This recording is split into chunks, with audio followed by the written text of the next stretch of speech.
आदरणीय मल्लिकार्जुन खड़गे साहब।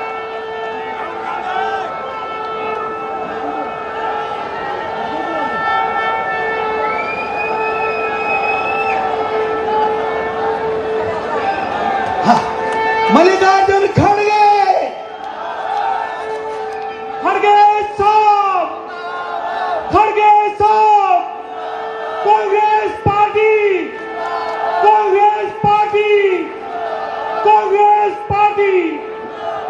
परम सदे खड़गे साहब हम सबको संबोधित करने जा रहे हैं। परम सदे खड़गे साहब।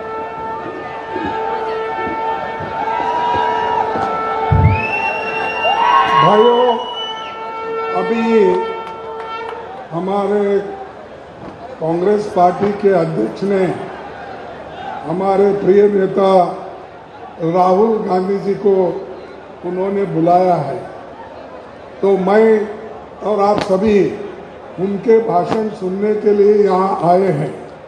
तो मैं उनके बाद मैं भाषण करूँगा। पहला भाषण वो आपके सामने करेंगे।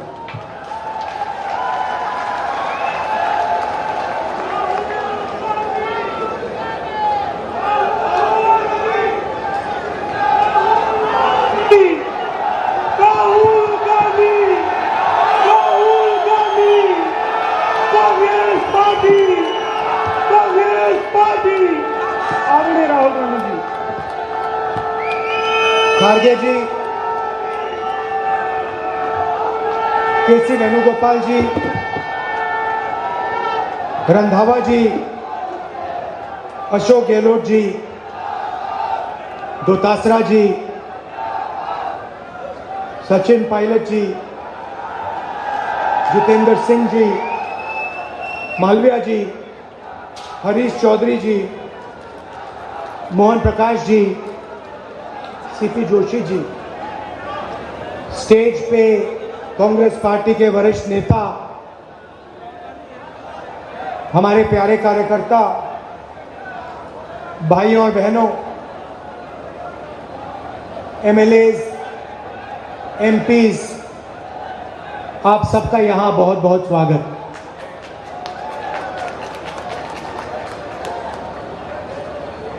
ये कार्यकर्ताओं का सम्मेलन है। आप दूर दूर से आए हैं।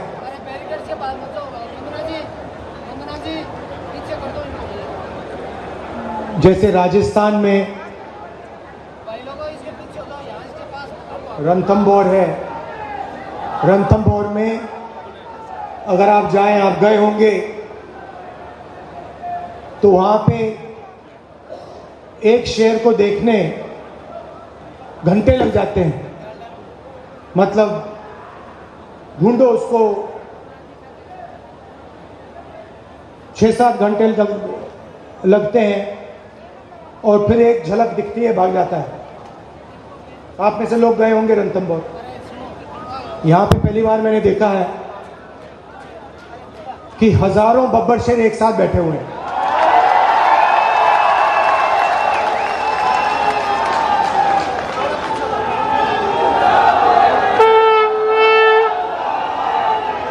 शांति से बैठे हुए हैं।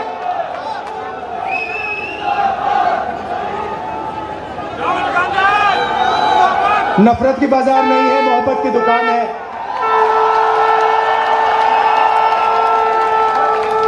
अहंकार नहीं है, नफरत नहीं है, मोहब्बत है, इज्जत है, प्यार है। ये फर्क है बीजेपी में और कांग्रेस पार्टी में। विचारधारा की लड़ाई चल रही है।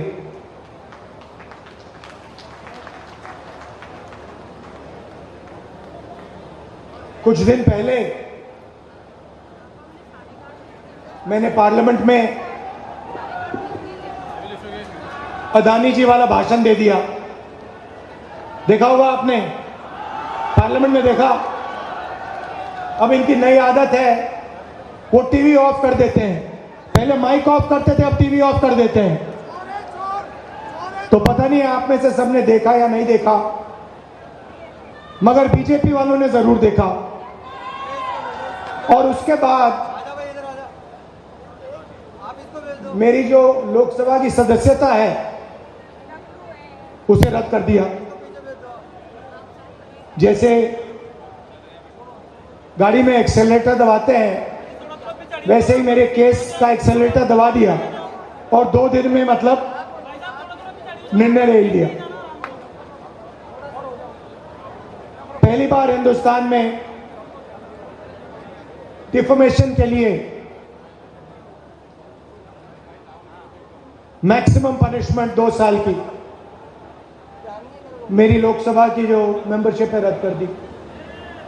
क्योंकि डर लगता है, डर लगता है। जैसे ही 2 चीजें हैं, आप एक काम करो, कांग्रेस पार्टी के बबर शेरों,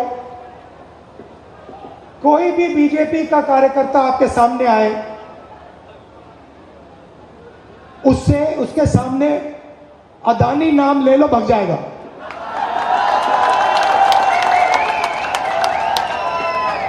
एक से उसको सामने खड़ा कर होगा, आएगा, वो कुछ भी कहे, आप उससे कहो भैया एक बात बताओ, ये आपके जो प्रधानमंत्री है इनके बीच में और अदानी जी के बीच में क्या रिश्ता है, बीजेपी वाला भग जाएगा। तो पैनिक होता है, डर लगता है। उसके बाद दूसरा भाषण दिया, प्रेस कॉन्फ्रेंस की तारीखें आप मिला लीजिए। जैसे ही मैंने लोकसभा में भाषण दिया वैसे ही मेरे केस पर एक्सेलरेटर दबा दिया गया। उसके बाद इंटरनेशनल फाइनेंशियल अखबार में अदानी जी के बारे में कहानी आती है। मैंने प्रेस कॉन्फ्रेंस किया, जिस दिन प्रेस कॉन्फ्रेंस किया उस दिन नरेंद्र मोदी जी ने स्पेशल सेशन लागू कर दिया। और पहले महिला आरक्षण की बात नहीं थी।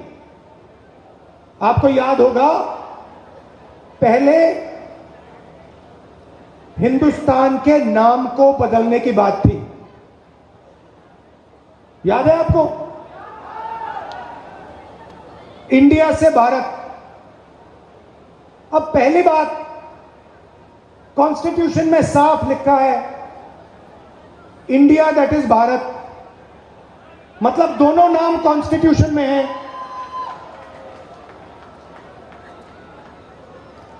मगर ये इन्होंने पहले नया बहाना बनाया, इंडिया वर्सेस भारत। कोई झगड़ा नहीं इंडिया और भारत के बीच में, मगर इन्होंने कोशिश की भैया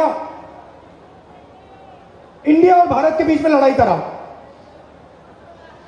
थोड़े दिनों में उनको पता लग गया कि जनता इसको एक्सेप्ट नहीं करेगी। जनता ये बात को सुनने के लिए तैयार ही नहीं है। प्रॉब्लम हो गई। अब स्पेशल सेशन में क्या करें? स्पेशल सेशन तो अनाउंस कर दिया, अब क्या करें?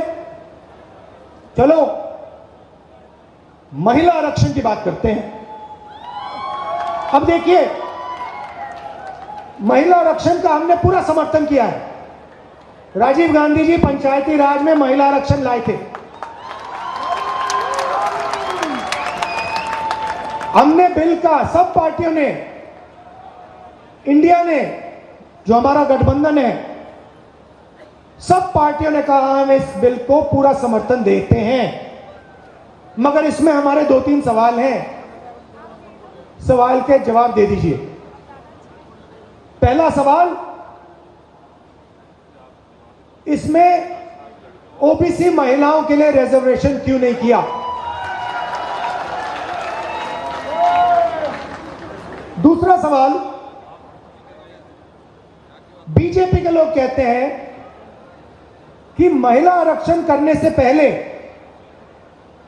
नए सेंसस की जरूरत है और नई डिलिमिटेशन की जरूरत है।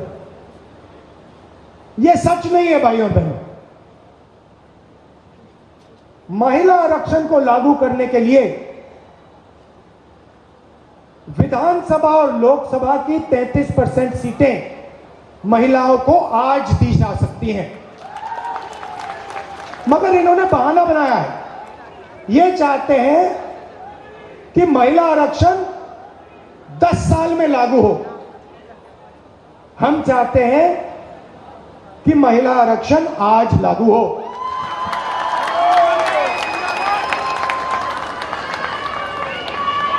और ओबीसी महिलाओं को महिला आरक्षण का फायदा मिले। अब पार्लियामेंट में मेरा भाषण था, तो भाषण के लिए मैंने थोड़ी रिसर्च की।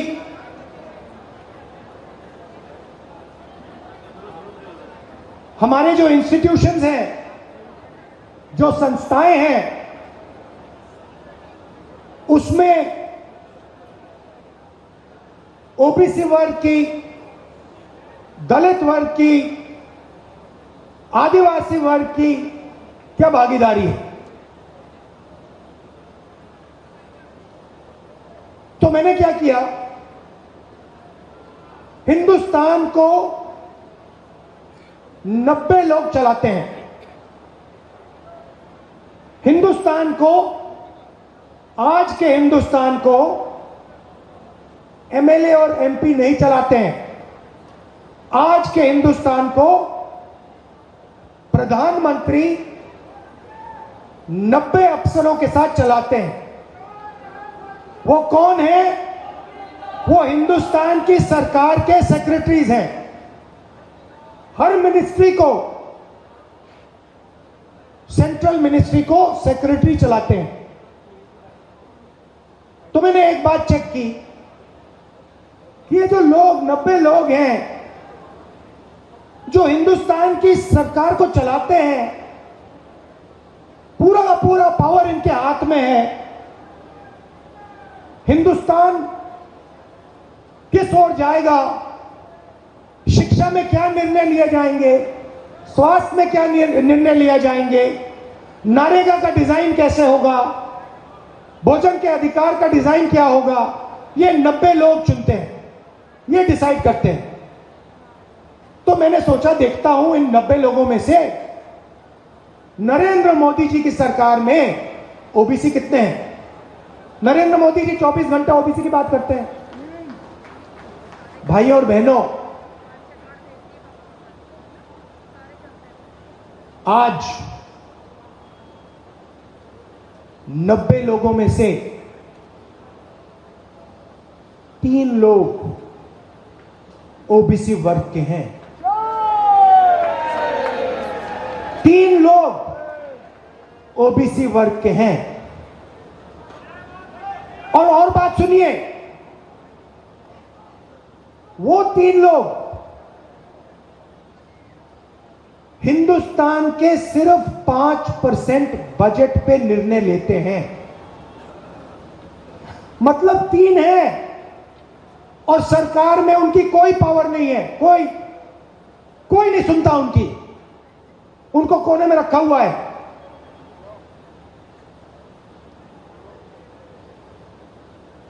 तो फिर पार्लियामेंट में मैंने एक और सवाल पूछा जो शायद हिंदुस्तान के लिए, ओबीसी वर्ग के लिए सबसे महत्वपूर्ण सवाल है, और वो ये है कि इस देश में ओबीसी कितने हैं, दलित कितने हैं, आदिवासी कितने हैं, कौन से समाज के कितने लोग हैं। और ये सवाल का जवाब सिर्फ कास्ट सेंसस से मिल सकता है।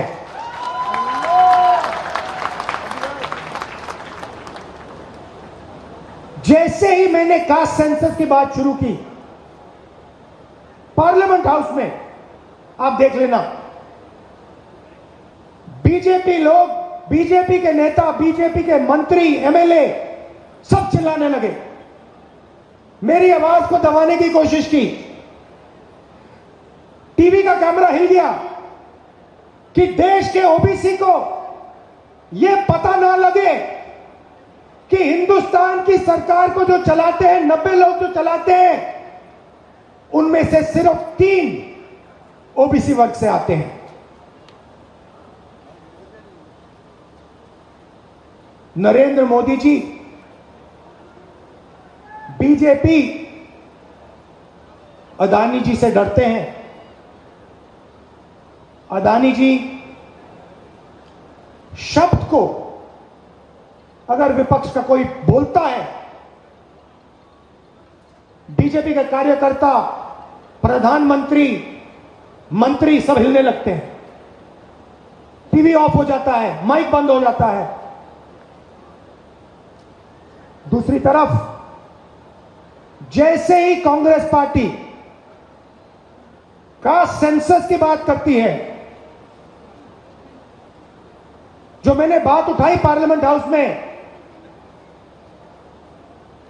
90 लोगों में से 3 लोग ओबीसी क्यों हैं? 5% बजट इन लोगों के हाथ में क्यों है? क्या ओबीसी की आबादी 5% है? क्या 5% है? नहीं, ये कोई नहीं जानता। कोई कहता है 50%, कोई कहता है 45%, कोई कहता है 55%। मैं सिर्फ ये कह रहा हूं, किसी को चोट लगती है, पहला काम क्या करते हैं? पहला काम अस्पताल में ले जाते हैं, कहते भैया एक्सरे करो, एक्सरे करो, पता लगाओ कि असलियत क्या है। हड्डी टूटी है, हां या ना? कौन सी हड्डी टूटी है? कास्ट सेंसस भाई और बहनों, एक्सरे है। कास्ट सेंसस से पूरा पता लग जाएगा हिंदुस्तान में कौन कौन लोग हैं, महिलाएं कितनी हैं, ओबीसी कितने, दलित, आदिवासी, माइनॉरिटी, जनरल कितने हैं, पता लग जाएगा। एक्सरे के बाद काम किया जा सकता है। अगर हम ओबीसी को भागीदारी के देने की बात करते हैं तो बिना कास्ट सेंसस ये किया ही नहीं जा सकता है। तो प्रधानमंत्री 24 घंटा ओबीसी की बात करते हैं, ओबीसी की इज्जत की बात करते हैं, तो फिर प्रधानमंत्री कास्ट सेंसस से क्यों डरते हैं? प्रधानमंत्री जी, अगले भाषण में आप हिंदुस्तान को बता दीजिए, कांग्रेस पार्टी ने कास्ट सेंसस किया था, आंकड़े आपके पास हैं, उन आंकड़ों को आप हिंदुस्तान के सामने रख दीजिए, हिंदुस्तान की जनता को दिखा दीजिए। और अगला जो सेंसस है उसको आप कास्ट बेसिस पे कीजिए।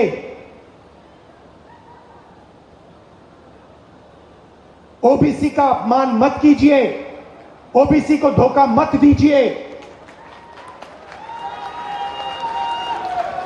अब आप देखना, नरेंद्र मोदी जी ना अदानी जी की बात कर सकते हैं और ना ओबीसी सेंसस की बात कर सकते हैं।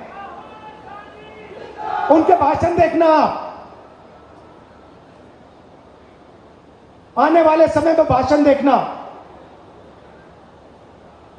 ओबीसी सेंसस पे वो एक शब्द नहीं बोल पाएंगे, आपके सामने आंकड़े नहीं रख पाएंगे, अदानी जी के बारे में एक शब्द नहीं बोल पाएंगे। सच्चाई ये है, यहां पे राजस्थान में हमारी सरकार ने आपसे झूठे वायदे नहीं किए। इक्कीस लाख किसानों को 14,000 करोड़ रुपए राजस्थान की सरकार ने दिया है। चिरंजीव स्वास्थ्य योजना को आप जानते हो,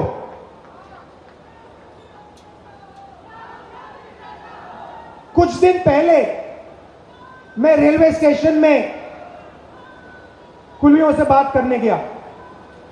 उन्होंने मुझे बुलाया, उन्होंने मेरा एक वीडियो देखा और उन्होंने कहा हम आपसे बात करना चाहते हैं। मैं गया उनकी समस्या समझने, उनकी दिल की आवाज को सुनने। मुझे कहते हैं राहुल जी,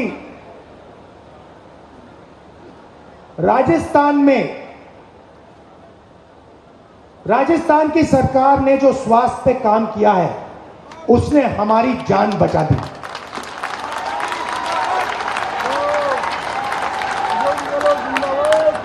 हमारे घुटने खत्म हो गए, हम वजन नहीं उठा पा रहे हैं। राजस्थान की सरकार ने हमारी मदद की, हम ये कभी नहीं भूल सकते हैं। शिक्षा में 3,600 इंग्लिश मीडियम स्कूल हमने खोले हैं। अब आप एक काम कीजिए, मैंने काम किया इसलिए मैं बोल रहा हूं आपको। लोकसभा में मैं आपको एक बात बताता हूं, लोकसभा में एक दिन मैंने देखा बीजेपी के एमपी अंग्रेजी के खिलाफ लंबा भाषण दे रहे हैं।